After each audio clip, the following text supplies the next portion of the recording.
discuss our next topic for today. So ito po ang pangarap ng lahat ng kababaihan. Ang pagkaroon ng more than one ng iminsanang pagbubuntis. Okay, so we're going to discuss your multiple pregnancy. As you can see in your screen right now, multiple pregnancy from the word itself. This is considered as a complication of pregnancy because women's body must adjust the effects of more than one fetus. Meaning, there were two or more than one fetuses inside the mother's womb. Take note that ideally, the womb can only accommodate one. So in cases like this is considered as complication because the uterine environment needs to adjust for more than one fetus. And in terms of the uterine adjustment, women who will be pregnant with this one will also need to adjust. Okay? So this is commonly known as your twins. Kapag dalawa, triplets, pag tatlo, quadruplets, pag apat, quintuplets, ano ba yun? 5, pag 6, hexaplets. Hexabon, di ba? Hindi ka na. May 7 na ate eh. Ang alam ko, 7 yung pinakamadami na nakita ko. Ano kaya baboy na yun? May tao. Okay? At least minsanan, okay, adjusted na. So there are several types of twins, or should I say multiple pregnancy. The twins can either be a monozygotic twins or a dizygotic twins. So I'll be explaining this later on. And imagine having a child. When do you plan to have one? Next week, sir. Next week. Okay, so that is your monozygotic and dizygotic. Let's discuss, each of this condition. Let's start first with number 1, monozygotic. Saan sa tingin nyo? What is your idea of monozygotic, guys? One zygote, very good. Ang husay, right? One zygote. Kasi yun ay, that is monozygotic twins. Kaya one zygote lang yun. Tama naman po. But in layman's, we commonly call this as your identical. Identical. Magkamukha hindi. So this fetuses or babies later on would look like each other. Okay? And commonly, hindi commonly, most of the time, kung hindi man all the time, they are in both sexes. Okay? So it's either male, both male or both female. Sana parang nagbago. Okay? Yung iba. Okay, may kakaiba na naman doon. Okay? So, yung movie ni Vice ganda? Apat ba? Ayun. So, identical twins, does it look like? Okay? So, that is an example of identical twins. Okay? Pero yung isa may balbas naman. Hindi sa identical. Okay? Both of them are actually astronaut. There was a study wherein kapag bakambal daw sila, tapos yung isa nilagay mo sa space, mas unang tatanday nasa Earth kaysa yung nasa space. Yes. Mas unang tatanday nasa Earth kaysa yung nasa space. And magbabago din yung biological structures nila because of the oxygen depletion in the space. Kaya that's actually the story behind this picture. Okay, nung hinanap ko siya. Okay, so kung sinabi natin identical or monozygotic, this is a twin or a multiple pregnancy wherein both of the babies came from one ovum and one sperm. So basically, there is only one union na nag-occur during your conception. So isa ang nag-abang sa ampulla, then when they had sex, yung sperm ng lalaki went into an ovum at isa lang din ang nag-meet doon sa ovum. So one sperm, one ovum. Fertilized by a single sperm, and two individuals were formed. Okay, two individuals were formed. So basically, yung zygote divided into two separate individual. Then the separate individual becomes divides within its cell structure hanggang sa parehas sila naging morula and parehas sila naging embryo. If you can still remember the process of your conception. So most of the time of the same sex as I mentioned earlier, and this type of condition develops one placenta. So one placenta and 2 umbilical cords connected to 1 placenta. Okay? And 1 chorion, which is the vascular outer covering. So in contact with the maternal side. So 2 amnions, a vascular inner covering, and in contact with the fetus. Okay? With the fetus. 2 amnions, or a vascular inner covering. So basically, that's identical. Kaya parehas na pareha. So therefore, kapag pinanganak ang dalawang ito, parehas ba sila ng DNA? Yes, because they came from one single monozygote, okay, that divides into several. Okay? So ang tawag na natin is your monozygotic twins. Monozygotic twins or identical twins. Kaya, they are also good donors for each other. Kung kunyari kailangan ng organ ng isa kasi nasira, there is no need to cross-match. Kasi parehas dapat po ang kanilang characteristics in terms of organs, DNAs, and everything. So they will develop the same, okay? The same. That's why they can be a good donor to each other. Okay? They can be a good donor to each other. Kaya nga yung kwento ng Avatar, di ba? Ayun yung Avatar. So the Avatar was made solely for that person na hindi crippled. Okay? Kaso nga lang, namatay yung original person that is should be using the Avatar. So para hindi masayang yung Avatar because they spend millions of dollars to create that, ang ipinadala sa space is yung kapatid niya who is already crippled kasi naka-wheelchair na. Okay? Kaya yun ang ginamit. But it turned out na siya pala magiging hero of the century. Parang gano'n. At later on, naging Avatar na din. Ay, kung niyo ba ang Avatar? Puro Pardo Dalisay, hindi talaga binabagay niya. Sabi siyang idol. Okay? Identical. They have the same characteristics or biological characteristics. We also have your fraternal. Okay? Fraternal is also known as your dizygotic or the non-identical twins. Example nito, malamang kilala niyo siya, the king of Sand. Yeah, the king of Sand. Joel Cruz. Parang ako lang. Joel Cruz. Yaman ni Tito. Cheese! May elevator ng bahay niya sa Tagaytay. Amen.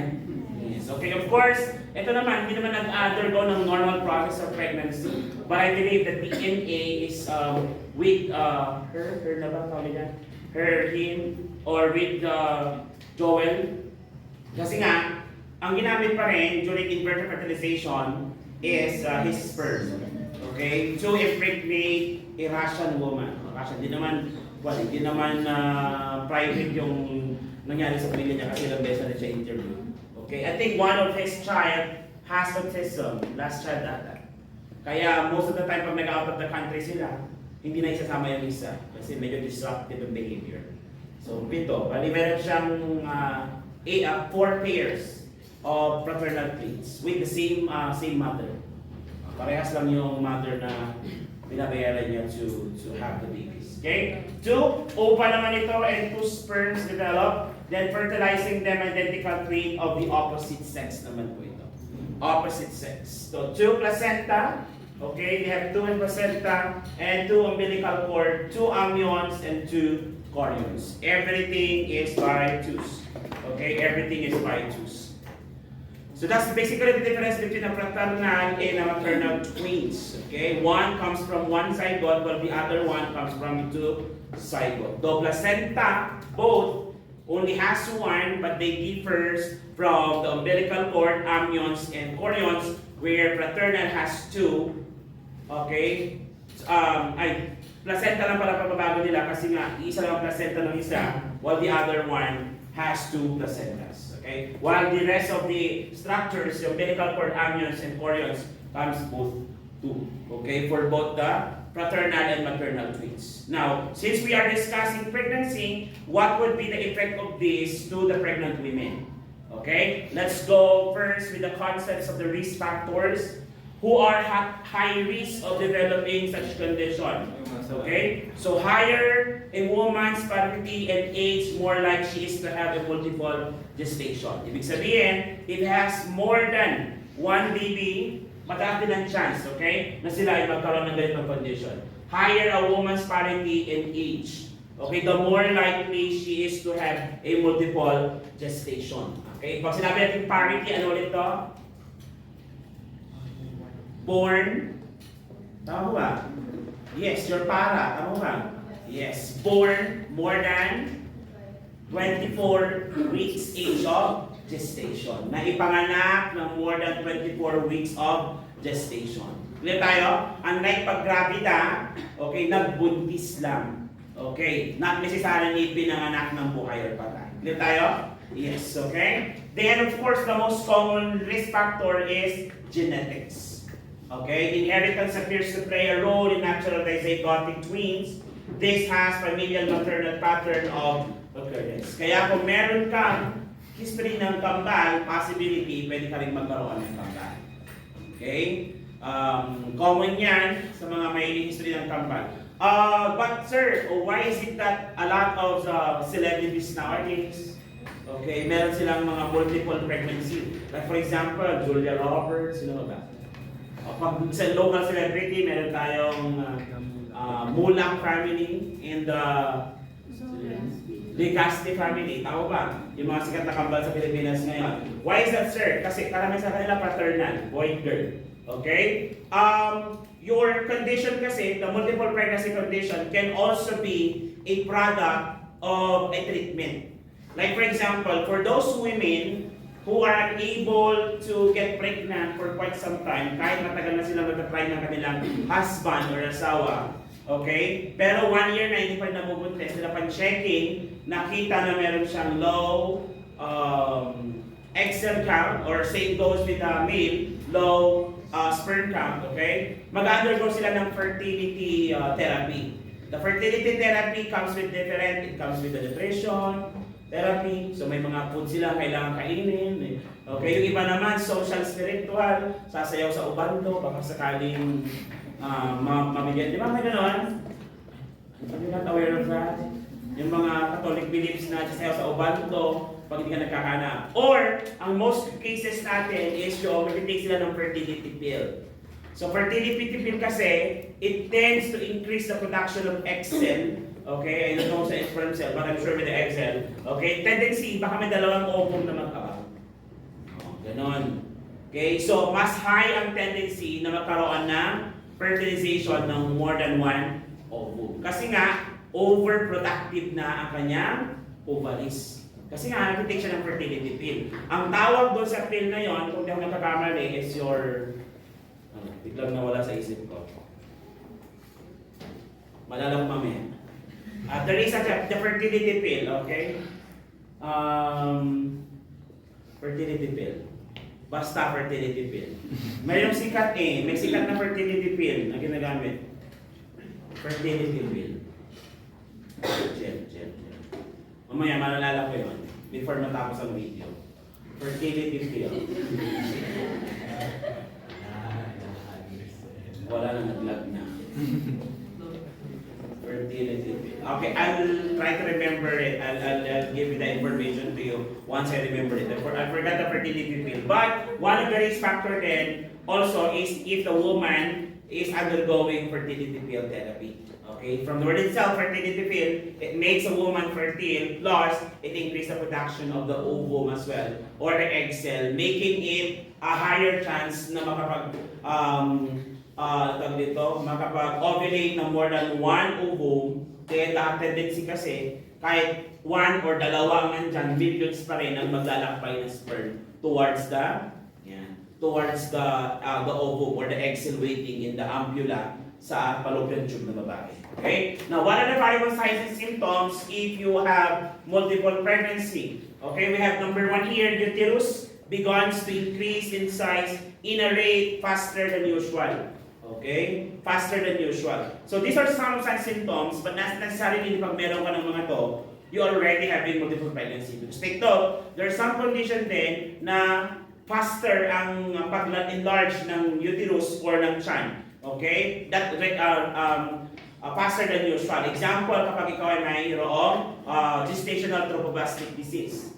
O pag may H-mole ka, mabilis din ang paglaki ng tiyan. Okay? Sometimes, kahit yung tiyan mo is 3 months pa lang, it looks like 4 to 6 months na. Ganun. Okay? Another one is your alpha-fetoprotein levels are elevated. Why is that? Alpha-fetoprotein is elevated. From the word po, alpha-fetoprotein. This is the protein that produced by the fetal liver. Still remember? Yes. Dalawang fetus yan. So, dalawa din. Manodouble din yung dose ng lalabas na fetal protein. Or yung also yung tawag natin alpha-fetoprotein. Okay? And report of flurries of actions and different portions of her abdomen. So, flurries. Di ba? Pag isa lang ang baby dito, pag nandito ang paa, kadalasan dito mo lang mararamdaman yung pagsipa. Okay, pero pag ito, since kadalasan sa lungat sila, or parehas, kung saan-saan yung sipa. Okay, kasi nga there are multiple portions of the parts of the baby sa different parts ng abdomen at pwede mong maramdaman yon. And on auscultation of the abdomen, multiple sets of fetal heart sounds are heard. Because there is more than one fetus inside the mother's womb. And ultrasound can reveal multiple gestation sacs early in the pregnancy. Multiple gestational sacs. Okay? Kasi nga, they will be placed in a different amniotic sac. Okay? Amniotic sac. In some cases, they will see this condition as a blessing. But if you already have a pre-gestational condition, may pre-gestational condition ka na, may sakit ka na sa puso, tas dalawa pa ang magiging fetus mo, that's gonna be hard to address the condition. Kaya nga, we need to manage this complication of pregnancy. Okay? So how are we going to do that? Okay, are we done copying? Okay, let's go now to the therapeutic management. For the therapeutic management, you manage the gestational complication. Mother would go through the normal process of being pregnant. Kung paano siya magbuntis sa isang anak, ganun pa rin naman siya magbubuntis if she has multiple fetuses sa kanyang womb. However, it's gonna be harder lang because everything is double. Hormonal imbalance, double, the weight is gonna be double, the food that they need to consume is gonna be double to compensate for the growing two fetuses.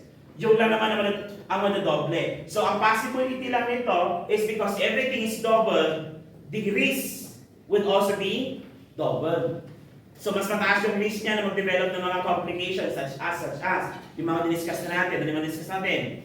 Diabetes mellitus, hypertension. Di ba hypertension is not one of is multiple pregnancy one of the possible risk factor for PIH? Yes.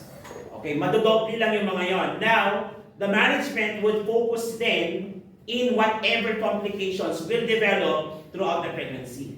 Kung nagkaroon siya ng PIH during the course of multiple pregnancy, then you manage the PIH as you will manage how to manage PIH. So, ganun pa rin. You're going to give the drug, you're going to give the medication to control the blood pressure, to prevent seizure, okay, and so on and so forth. Ganun mo rin siya i-manage, okay? Then, another one is to assess and manage bleeding. Assess and manage bleeding because pregnant women with multiple fetuses are more prone to develop preterm labor stem and preterm delivery. Kasi nga, the mas mabigat, okay, or the content or the product of conception is a lot heavier comparing if there is only one fetus. Therefore, possible risk of premature cervical dilatation. Di ba nga nalala niyo yung premature cervical dilatation? Yung incompetent cervix. If you have incompetent cervix, lalo mas duluwang yan kasi nga mas mabigat. Lalo na kapag yung gravity, sabi sila nakatayo. Okay, kaya nga pag multiple pregnancy as much as possible, okay, lalo pag may mga other risks na, they should remain bed rest. Okay, unless wala namang other complications. But if there is, they have to remain bed rest to minimize the risk of preterm labor and preterm births. Okay, and of course, preterm labor and preterm births comes with other complications such as bleeding if there is. Ngayon, yung bleeding naman, you should not be worried basta remain close ang cervix. Because if the cervix remain close and even if there is bleeding, anong tawag natin doon sa abortion na yun? Close si cervix, walang contraction pero may bleeding. Anong tawag doon? Threatened abortion. Pag may case na tayong ganon, since there is already a threatened abortion, but still, cervix is closed, no contraction, the baby is still viable for delivery. So, imamanage na lang natin yon by asking the mother to be on bed rest. Plus, giving additional medications in order to fasten yung kanilang yung development ni baby. Ano na ulit ibibigay natin to develop their lung maturity? Betamethasone or yung corticosteroids. Kasi nga, we are already anticipating for a possibility of preterm labor and delivery. Clear tayo? Yes. Actually, minsan may tina-target lang silang edad. Okay? Ng maturity ng baby. And during ultrasound, basta lumagpas na sila dun sa targeted weight na pwede sila mabuhay outside the uterus. So once they reach 24 weeks, at pag maraming complications si mother, for example, she has cardiovascular disorder, has gestational diabetes mellitus, they don't need to wait for that 37th end of 37th week. Basta meron na siyang 24 weeks and above, and upon ultrasound, fetus test, has a good weight and development, pero may ibang complication, then i-schedule nila yung delivery ahead of time. So yun nga lang, magiging preterm birth na yung mga bata. Okay? But still, they have a better chance of living. Kesa i-risk natin both the lives of the fetuses and the mother. Kaya kadalasan ito mga to, unless sabi ng mother, no, I'll try to do it normal delivery. Pwede naman po yun. Okay? But still, if you want to be on the safe side, madalas yun ang binabanggit ng doktor. Especially if the pregnancy comes with different pre-gestational and gestational complications. Which is either or both, o kung lahat ng complications na discuss natin meron sa nanay, bibinggo siya. Okay. So ano dapat next ipagawa? Kabako. So wag nang crave. Kasi susunod siya doon. Okay? So lahat ng checklist ng pre-gestational conditions meron siya, pero pinili niya pa rin mag-test. Talaga, yun ang dating niya. But then again, of course, our priority is the life of the mother rather than the fetuses. But if we can save both, then yun yung choices nila. Kaya nga, early or scheduled cesarean section is one of the choice. Okay? Kapag mga may multiple pregnancy. Lalo na pag more than 2. Yeah. Okay? Pag more than 2. Clear tayo doon? So do you have any question? Clarification? We'll end on that part of the discussion. We're done with your multiple pregnancy. Diba? Apakabilis lang.